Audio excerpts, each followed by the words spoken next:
அன்பு இறை மக்களே, ஆண்டவர் இயேசுவின் நாமத்தினாலே இந்த மாதத்தின் முதல் ஓய்வு நாள் வணக்கங்களையும் வாழ்த்துக்களையும் தோத்திரங்களையும் மகிழ்ச்சியோடும் பணிவோடும் தெரிவித்துக் கொள்கிறோம். குறிப்பாக இறைவன் நமக்கு அளித்த மிக பெரிய ஒரு ஆசீர்வாதம் என்னவென்று சொன்னால், ஒவ்வொரு நாளும் அவருடைய கிருபையினாலே நாம் பாதுகாக்கப்பட்டு வருகிறோம், வழிநடத்தப்பட்டு வருகிறோம்.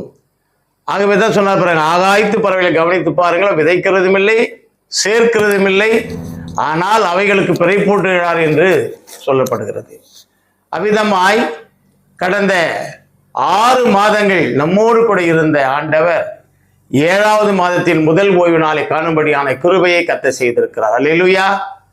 தலைகளை தாழ்த்தி ஜெபிப்போம். நல்ல ஆண்டவரே, இந்த அருமையான ஓய்வு நாளுக்காக, காலை பொழுதுக்காக நன்றி செலுத்துகிறோம். இந்த ஓய்வு நாளில் நான் சிந்திக்க போகிற சிந்தனையை நீர் ஆசீர்வதியும். எல்லா மக்களுக்கும் ஏற்புடையதாக இருக்க கிருபைதான். எங்களை பலப்படுத்தும், ஆசீர்வதியும். தவறுகளை மன்னியும், தீமைகளை அகற்றும், நன்மையால் முடிசூட்டும். மீட்பு இயேசுவின் ஜெபிக்கிறோம் நல்ல பிதாவே, ஆமீன். ஆமீன். தேவநாம துதி உண்டாக. ஒரு சிறிய பாடலை பாடுவோம்.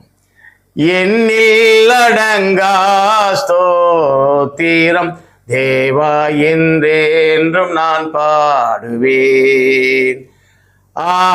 எண்ணில் அடங்கா ஸ்தோத்திரம் தேவா என்றென்றும் நான் பாடுவேன். இந்நாள் வரை என் வாழ்விலே நீ செய்த நன்மைக்கே எண்ணில் அடங்கா ஸ்தோத்திரம் தேவா என்றென்றும் நான் பாடுவேன். பூமியில் வாழ்கின்ற யாவும் அதன் மேலுள்ள ஆகாயமும் வான துதர் சேனையாவும் கர்த்தாவுமை போற்றுமே. எண்ணில் அடங்கா ஸ்தோத்திரம் தேவா என்றென்றும் நான் பாடுவேன். காட்டினில் வாழ்கின்ற யாவும் கடும் காற்றும் பனி தோறலும் காட்டினில் வாழ்கின்ற யாவும் கடும் காற்றும் பனி தோறலும் நாட்டினில் வாழ்கின்ற யாவும் நாதாவுமை போற்றுமே. எண்ணில் அடங்கா ஸ்தோத்திரம் தேவா என்றென்றும் நான் பாடுவேன். இந்த நாள் ஒரு மகிழ்ச்சிக்குரிய ஒரு நாள். ஏனென்று சொன்னால், ஒருவேளை நாம் சிந்தித்திருக்க கூடுமே, ஒன்று உழைப்பாளர் தினம். அதனுடைய அடிப்படையிலே பிறப்பது தான் உழைப்பே வழிபாடு. ஒர்க் ஆஸ் வர்ஷிப் என்று சொல்லுகிறார்கள். வேலை செய்வது வழிபாட்டிற்கு அடிகோலுகிறது, உழைப்பு தான் அடிகோலுகிறது தொழுகைக்கு என்று தலைப்பிலே நாம் சிந்திக்க போகிறோம். நமது பணியில் கடவுள் கனப்படுத்தப்படுகிறார், அல்லது நமது பணியில் கடவுளை கனப்படுத்துவோம் என்ற தலைப்பிலே நாம் சிந்திப்போம். ஆனரிங் காட் இன் அவர் ப்ரொஃபஷன்ஸ் என்கிற தலைப்பிலே நாம் சிந்திக்க போகிறோம். நமது பணியில் கடவுளை கனப்படுத்துதல், உழைப்பே வழிபாடு என்ற தலைப்பு. உழைப்பே வழிபாடு என்பது ஒரு உன்னத சிந்தனையாகும்.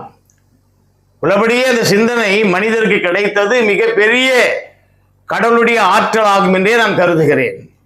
இந்த தலைப்பை கொடுத்து சிந்திக்கும்படியாய் செய்திருப்பது, செய்யும் தொழில் எதுவாய் இருந்தாலும் அதை தைரியமாகவும் வெற்றியாகவும் செய்து முடிப்பதுதான் நம்முடைய வாழ்க்கை.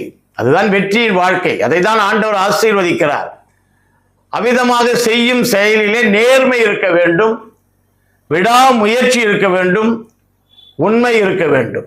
நேர்மை, உண்மை, விடாமுயற்சி, இந்த மூன்றும் இருக்குமானால் நாம் செய்கின்ற செயல்பாடு, உழைப்பு, நம்முடைய உழைப்பு எதுவாக இருந்தாலும் அது சித்தி பெறும் என்பதை சந்தேகமே இல்லை. அதுதான் உண்மையான வழிபாட்டிற்கு அடிகோலுகின்றது. இந்த உழைப்பே வழிபாடு என்கிற சிந்தனையிலே நாம் செல்லும் பொழுது முதலாவது இந்த உழைப்பு மனிதனுக்கு மன அமைதியை தருகிறது. ஏன்னா நல்லா உழைத்தவன், இன்னைக்கு ஃபுல்லாக உழைத்தவன் நைட்டில் படுத்தான்னா காலை தான் எழுந்திருப்பான். ஒருவேளை உழைக்க தெரியாதவர்கள், உழைக்க முடியாதவர்கள், உழைப்பின் பலனை அனுபவிக்காதவர்கள் படுத்து உறங்கும் பொழுது 4-5 முறை எழுந்திருப்பாங்க. ஆனால் நல்ல வேலை செய்து பயிற்சி எடுத்தவன் இரவு நேரத்திலே உறக்கம் அவனை ஆண்டவர் ஆசீர்வதிக்கிறார், மன அமைதியை கொடுத்து ஆசீர்வதிக்கிறார். வளர்ச்சி கடினமாக உழைத்து வாழ்வில் ஏற்றம் பெற செய்கிறது, உயர்த்துதல். ஆகவே இந்த உண்மை வழிபாடு என்பது, உழைப்பே வழிபாடு என்பது முதலாவது மன அமைதி தருகிறது, வாழ்விலே வளர்ச்சியை தருகிறது. மூன்றாவது நம்பிக்கையை தருகின்றது, நம்முடைய திறமையை அதிகரிக்கின்றது. நாம் எத்தனை திறமைகள் வைத்திருந்தால் அத்தனை திறமைகளை நம்பிக்கையாய் வெளிப்படுத்த வைக்கிறது. ஒரு விவசாயி உணவு கிடைக்க செய்கிறான், அதுதான் அவனுடைய தொழில், விவசாய தொழில். உழுது பயிர் செய்து மக்களுக்கு விநியோகம் செய்து மக்களை மகிழ்ச்சி அடைய செய்து தானும் மகிழ்ச்சி அடைகிறான். பணி என்பது கடவுளுக்கு செய்கிற செயலாகும், செயல்பாடுகளாகும், சேவையாகும். அதான் உழைப்பே வழிபாடு. நாம் செய்கின்ற எந்த உழைப்பாக இருந்தாலும் அது இறைவனுக்கு தான் செய்கிறோம். அந்த இறைவனுக்கு செய்கின்ற அந்த வழிபாடிலே நேர்மை இருக்க வேண்டும், அர்ப்பணிப்பு இருக்க வேண்டும், ஒழுக்கம் இருக்க வேண்டும். ஆகவே இந்த நற்பண்புகள் நிறைந்து காணப்படுவதுதான் கடவுளுடைய பணி என்பது, அதுதான் உழைப்பு என்பது. அதுதான் அந்த உழைப்பை தான் நாம் வழிபட்டு கொண்டிருக்கிறோம். நேர்மை என்று சொல்லும் பொழுது யாரை ஏமாற்றாது வாழ்கின்ற வாழ்க்கை. இன்று அநேக மக்கள் உழைக்கிறோம், உழைப்பை தருகிறோம், உழைப்பை கற்றுக் கொடுக்கிறோம் என்று சொல்லி அநேக பேரை ஏமாற்றுகின்ற நிலைமையிலே நாம் பார்க்கிறோம். அபிதமான ஏமாற்று வேலை அல்ல. உழைப்பு என்பது ஏமாறாமல் நாணயத்தோடு பிறரை ஏமாற்றாமல் செயல்பட செய்வதுதான். இரண்டாவது அர்ப்பணிப்பு. முழு மனதுடன் அரைகுறை மனசா இல்லை. எந்த வேலை செய்தாலும் செய்யும் தொழிலை செய்யும் என்கிற தெய்வம் என்கிற மாபெரும் எண்ணத்தோடு நாம் செயல்பட வேண்டும். எந்த செயலாக இருந்தாலும் அந்த செயலை அர்ப்பணிப்போடு முழு மனதோடு செயல்படுத்த வேண்டும். மூன்றாவது சேவை மனப்பான்மை. எந்த செயலை செய்தாலும் இதை நாமும் செய்கிறோம், பிறருக்காக செய்கிறோம் என்ற சேவை மனப்பான்மை, பிறருக்கு உதவுகிறோம் என்ற சேவை மனப்பான்மை அதிகம் காணப்பட வேண்டும். அடுத்ததாக நன்றி உணர்வு. நாம் செய்கிற தொழில் எதுவாக இருந்தாலும் நன்றி உணர்வோடு ஒவ்வொரு நாளும் இறைவனுக்கு நாம் செய்கின்ற செயல் மூலமாய் மகிமை உண்டாவதாக என்று சொல்லி நன்றியை எடுக்க வேண்டும். 4 காரியங்கள் மிக முக்கியமான. 1 நேர்மை, 2வது அர்ப்பணிப்பு, 3வது சேவை மனப்பான்மை, 4வது நன்றி உணர்வு. இவைகள் அனைத்தும் சேர்ந்துதான் உழைப்பின் வடிவமானது. ஆகவே இந்த உழைப்பு தான் வழிபாட்டிற்கு அடிகோடுகின்றது.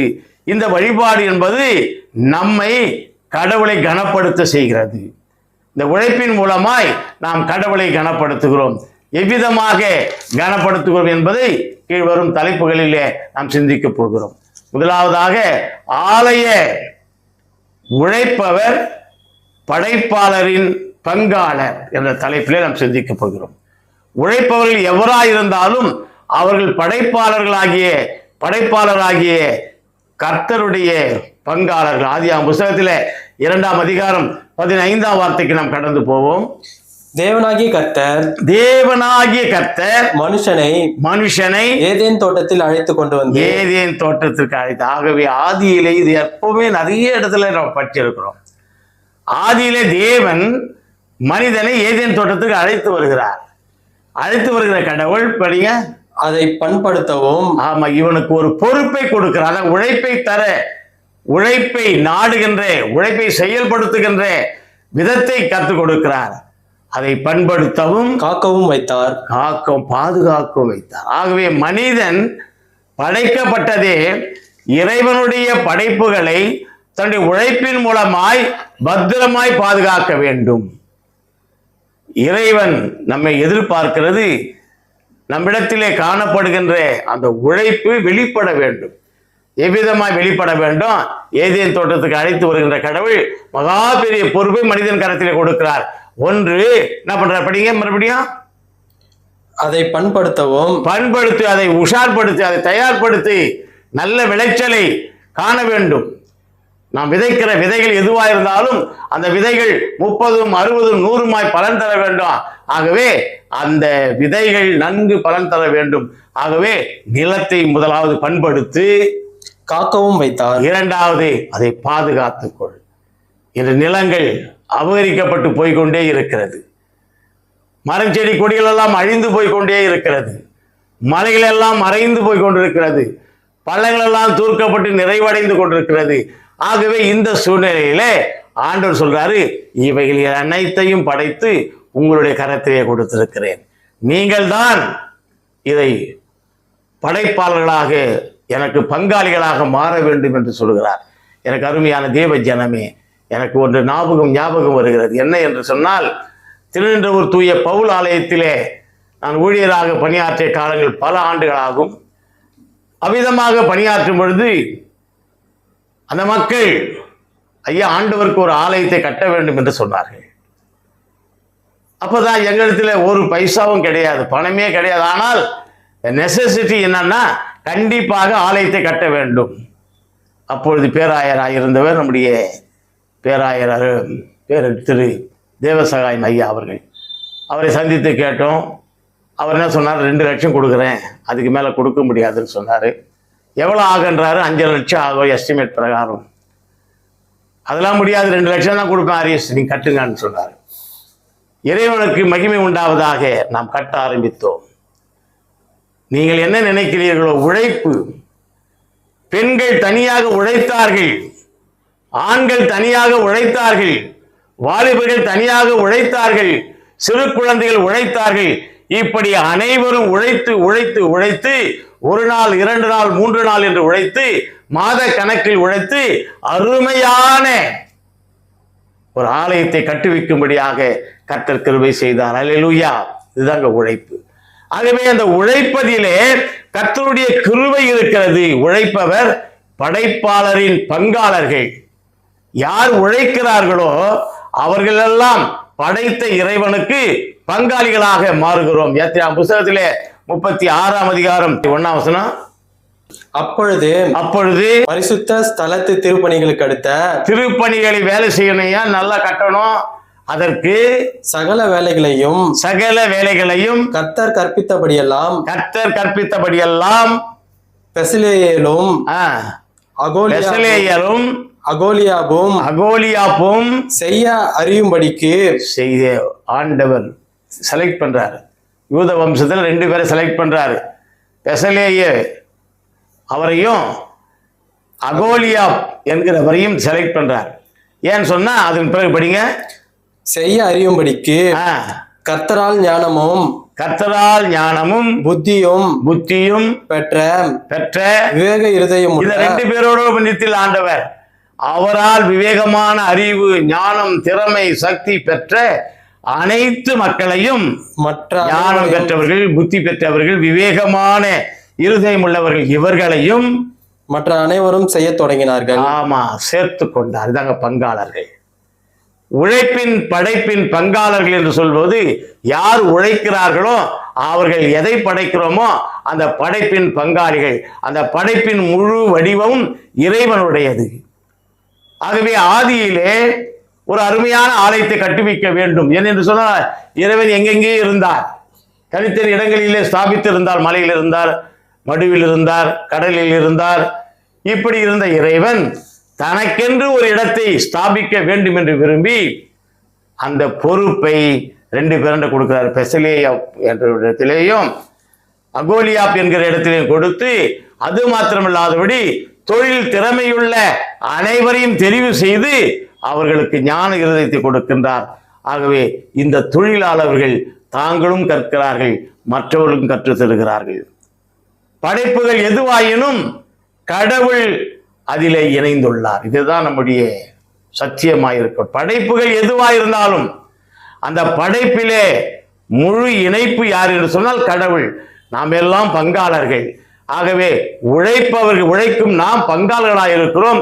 உழைப்பவர்கள் நாம் படைப்பாளர்களுடைய பங்காளர்களாக இருக்கிறோம். படைப்பவருடைய பங்கை நாம் எடுத்துக்கொள்கிறவர்களாக இருக்கிறோம். ஆகவே இன்றைய காலகட்டங்களிலே இந்த உழைப்பு என்று சொல்லும் பொழுது 2 வகையாக பிரிச்சுறாங்க. ஒன்று அலுவலக பணியாளர்கள் உயர்ந்தவர்கள், உயர் பதவி தொழிலாளர்கள் உயர்ந்தவர்கள், பிற தொழிலாளர்கள் தாழ்ந்தவர்கள்.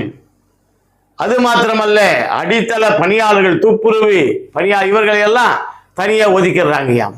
மனதில் இந்த சாதி துவேஷம் அநேகமான மக்களுக்கு ஏறெடுத்து இந்த ஜாதியை பற்றி பேசுவது, இனத்தை பற்றி பேசுவது, மொழியை பற்றி பேசுவது.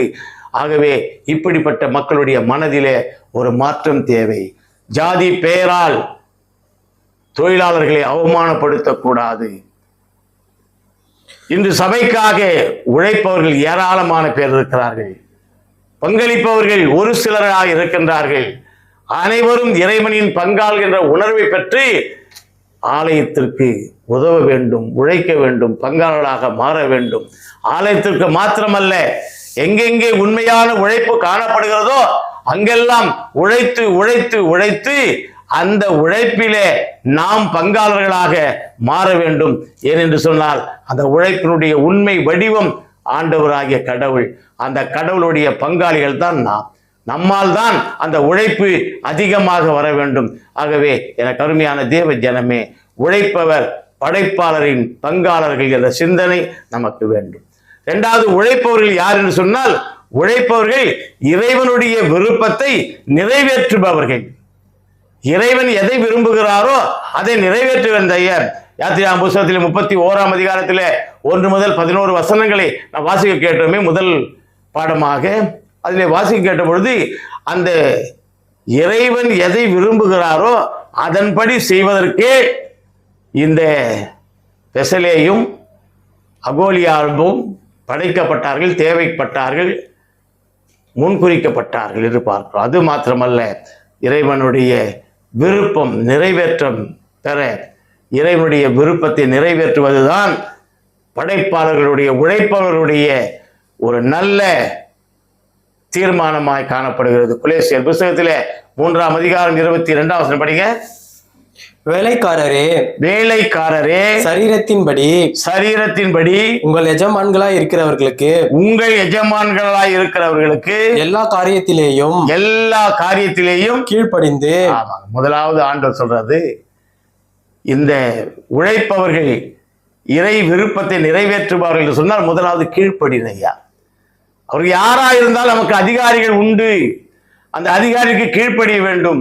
வேதம் சொல்லுகிறதே, அதிகாரிகளுக்கும் துரைத்தனங்களுக்கும் ஆண்டவருக்கு எவ்விதமாய் கீழ்ப்படுகிறீர்களோ அதை போலவே கீழ்ப்படிங்கள் என்று சொன்னாரே. ஆகவே நம்முடைய பணிகள் எதுவாயிருந்தாலும் அந்த பணி சிறக்க வேண்டும் என்ற எண்ணம் மட்டும் இருந்தால் போதும், அந்த நோக்கம் மட்டும் இருந்தால் போதும், அந்த முயற்சி மட்டும் இருந்தால் போதும்.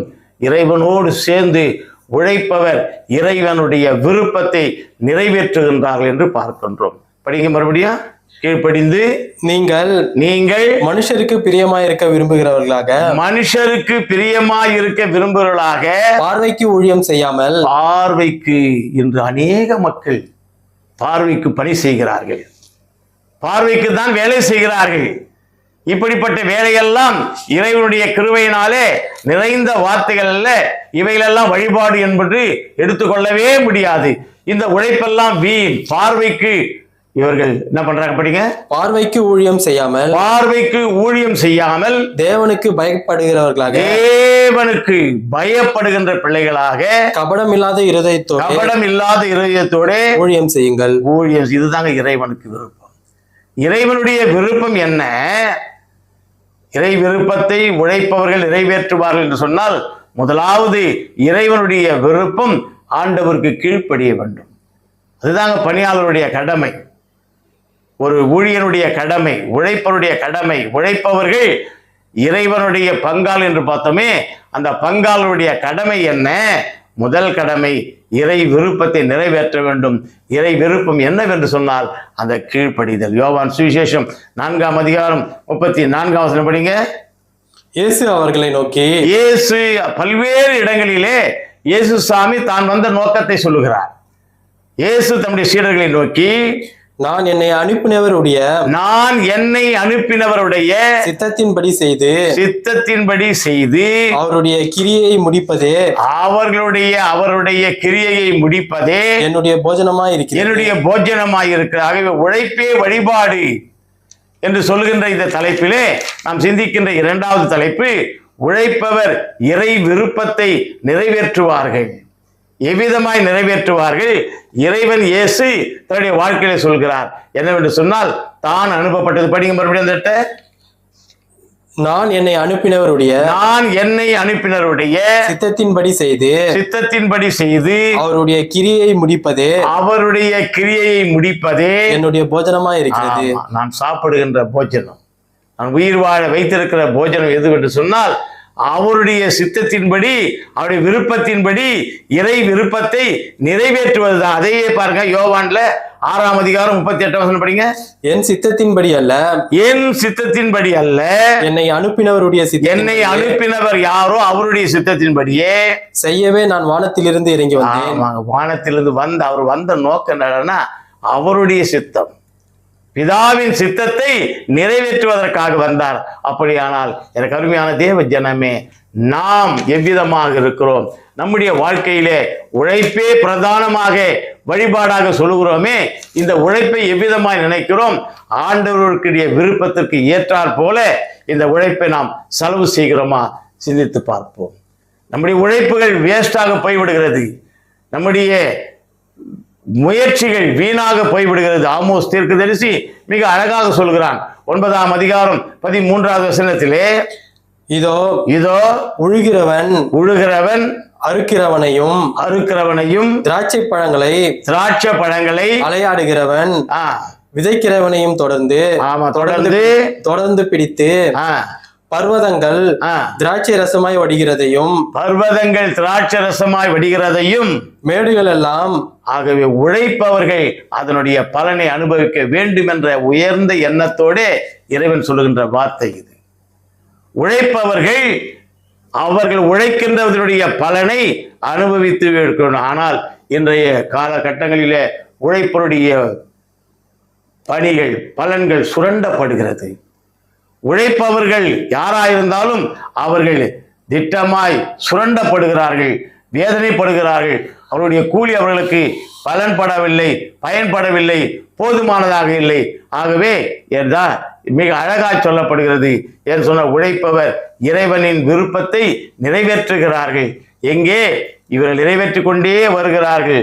ஆனால் இவர்களுடைய குடும்ப வாழ்க்கையிலே சுரண்டப்படுகிற ஒரு தன்மை. ஆதியிலே திருச்சபையை கட்டுவித்தவர்கள் இரத்த சாட்சிகளாய் மரித்தார்களே, அவர்களின் இரத்தம் திருச்சபையிலே விதைகளாக உள்ளது. ஆதி திருச்சபையிலே இரத்த சாட்சிகளாய் மரித்தவர்கள் இரத்த சாட்சிகளாக எழுப்பினார்கள் ஆலயங்களை. அந்த ஆலயங்கள் விதைகளாக இன்று நமக்கு முன்பாக அனுபவங்களாய் காட்சியளிக்கப்படுகிறது. அந்த அனுபவங்களை நம்முடைய வாழ்க்கையிலே உணர்கிறோமா? உணர்ந்தோம் என்றால் அப்போதுதான் நாம் இறை விருப்பத்தை நிறைவேற்றுகின்ற பிள்ளைகளாக இருப்போம் என்பதிலே சந்தேகமில்லை. ஆகவே உழைப்பவர்கள் மிக மிக கவனமாக உழைக்க வேண்டும். நம்முடைய உழைப்பு பங்காளராகிய இயேசுவுக்கு செல்ல வேண்டும். கொலோசியர் 3ஆம் அதிகாரம் 11ஆம் வசனம் படிங்க. அதிலே கிரேக்கன் என்றும் யூதன் என்றும் இல்லை, உழைப்பதிலே பாகுபாடு இல்லை, விருத்த சேதனம் உள்ளவன் என்றும் விருத்த சேதனம் இல்லாதவன் என்றும் இல்லை, புறஜாதியான் என்றும் புறதேசத்தான் என்றும் அடிமை என்றும். ஆகவே இன்றைய காலகட்டத்திலே தொழிலாளர்கள் மத்தியில் நிலவுகின்ற மாபெரும் பிளவுகளை அடுக்கிக் கொண்டே போகிறார். பலவிதமான பிரச்சனைகளை சொல்லிக் கொண்டே போகிறார். அதே கொலோசியர்ல 3ஆம் அதிகாரம் 15ஆம் வசனம் படிங்க. தேவ சமாதானம் உங்கள் இருதயங்களில் ஆளக்கடவது. ஏன் சொன்ன இவ்விதமான பிளவுகள், பிரச்சனைகள், இவன் உயர்ந்தவன், தாழ்ந்தவன், பணக்காரன், ஏழை என்கின்ற கணக்கிலே வந்து ஒட்டுமொத்தமாக கடைசியிலே உழைப்பவர்கள் யாரோ அவர்களுடைய பணிகள், அவருடைய உழைப்பு சுரண்டப்படுகிறது, வேதனைப்படுத்தப்படுகிறது. அதிகமாக கூலியை கொடுக்கிறோம் என்று சொல்லி பெற்றுக்கொள்கின்றவர்கள் குறைத்து கொடுக்கிறார்களே, இது என்ன நியாயம்? ஆகவே விவசாயி ஒரு பழமொழி விவசாயி கணக்கு பார்த்தா தாத்து கொம்புக்கு பேராது என்று சொல்லுவாங்க. விவசாயி கணக்கு பார்த்தா தாத்து கொம்புக்கு பேராது. அதாவது விவசாயி தான் விவசாயிக்கிற பலனை, தன் உழைப்பின் பலனை, தன் உழைப்பின் சக்தியை எடை போட்டு பார்த்தான்னா அந்த உழைப்புக்கு ஏற்ற பலன் கிடைக்கிறான்னா அவன் வைத்திருக்கிற அந்த சாட்டைக்கோளுக்கு அது பத்தாது என்று சொல்லுகிறார்கள். அந்த அளவுக்கு விவசாயி உழைப்பவர்களை மேன்மைப்படுத்துகின்ற ஆண்டவராக இருக்கிறார். இறைவன் இயேசு உழைப்பை மதிப்பவர், உழைப்பை பாதுகாப்பவர், உழைப்புக்கு ஏற்ற கூலியை தருபவர். ஆகதான் முதலாவதாக நாம் பார்த்தோம், உழைப்பவர் படைப்பாளரின் பங்காளிகள். இரண்டாவது, உழைப்பவர் இறை வார்த்தைக்கு இறை விருப்பத்தை நிறைவேற்றுபவர்கள் என்று பார்த்தோம். மூன்றாவது, உழைப்பவர் பலன் எதிர்பாராதவர். உழைப்பவர் எவரோ அவர்கள் பலனை எதிர்பார்க்கிறதே கிடையாது. லூக்கா சுவிசேஷம் 17ஆம் அதிகாரம் 7ஆம் வசனம் படிங்க. உங்களில் ஒருவனுடைய ஊழியக்காரன் உழுது அல்லது மந்தை மேய்த்து மந்தையை மேய்த்து வயலிலிருந்து வரும்பொழுது எஜமான் அவனை நோக்கி நீ முன்பு போய் சாப்பிட்டு வா என்று அவனுக்கு சொல்வானவன். எந்த எஜமான் சொல்லுவாங்க? ரொம்ப கஷ்டப்பட்டு வர, நீ போயிட்டு சாப்பிட்டு வா அப்படின்னு சொல்ல முடியுமா? கேளுங்க, படிங்க. நீ எனக்கு சாப்பாடு ஆயத்தம் பண்ணி, அது சொல்ல மாட்டான். நீ எனக்கு சாப்பாடை ஆயத்தம் பண்ணி அறை கட்டி கொண்டு நான் போஜனம் பண்ணும்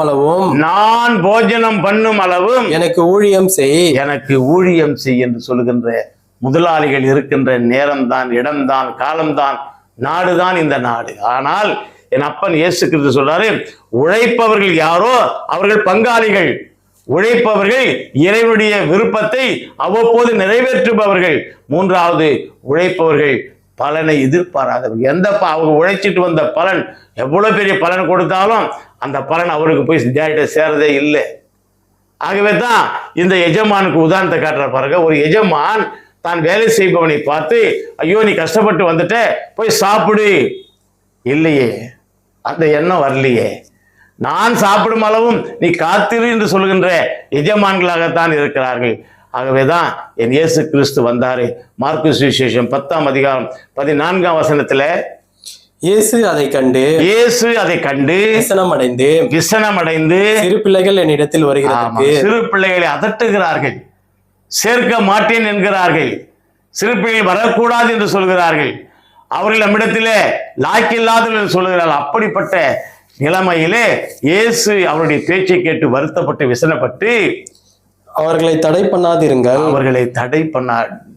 அவரை டிஸ்டர்ப் பண்ணாதீங்க. அவங்க தான் யாரு? தேவனுடைய ராஜ்யம் அப்படிப்பட்டவர்கள். ஆமா, பரலோக ராஜ்யம் அப்படிப்பட்டவர்கள். ஆகவே உழைப்பின் பலனை எதிர்பாராமல் இருக்கிற இந்த பிள்ளைகளுடைய வாழ்க்கை அல்லது இந்த பிள்ளைகள் தான் பரலோக ராஜ்யத்தின் சுதந்திரவாளிகள். பிலிப்பியர் 2ஆம் அதிகாரம் 6-7 வசனம் படிங்க. அவர் தேவனுடைய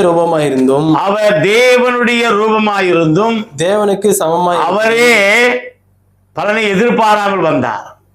அவர் தேவ சொரூபம், தேவ குமாரனாய் இருந்தும் பலனை எதிர்பாராமல், கொள்ளையாடிய பொருளாக எண்ணாமல் தம்மை தாமே வெறுமையாக்கி அடிமையின் ரூபம் எடுத்து மனுஷர் சாயலானார் என்று சொல்லி இறைவனுடைய சாயலுக்கு ஒரு காரியத்தை சொல்லுகிறார்கள்.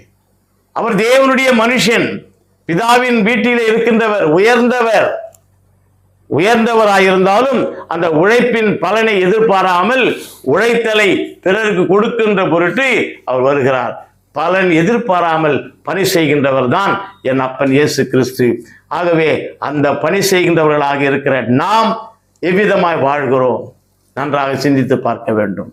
நாம் எல்லாம் பணி செய்கிறோமே, உழைப்பே வழிபாடு என்று சொல்கிறோமே, இந்த உழைப்பு தான் உண்மையான வழிபாடு என்பதை உணர்ந்து செயலாற்றுகிறோமா? நன்றாக சிந்திக்க வேண்டும்.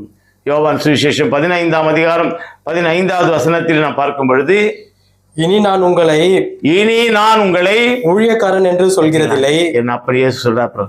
இனி நான் ஊழியக்காரன் என்று சொல்வதில்லை. ஊழியக்காரன் அதற்கு பதிலாக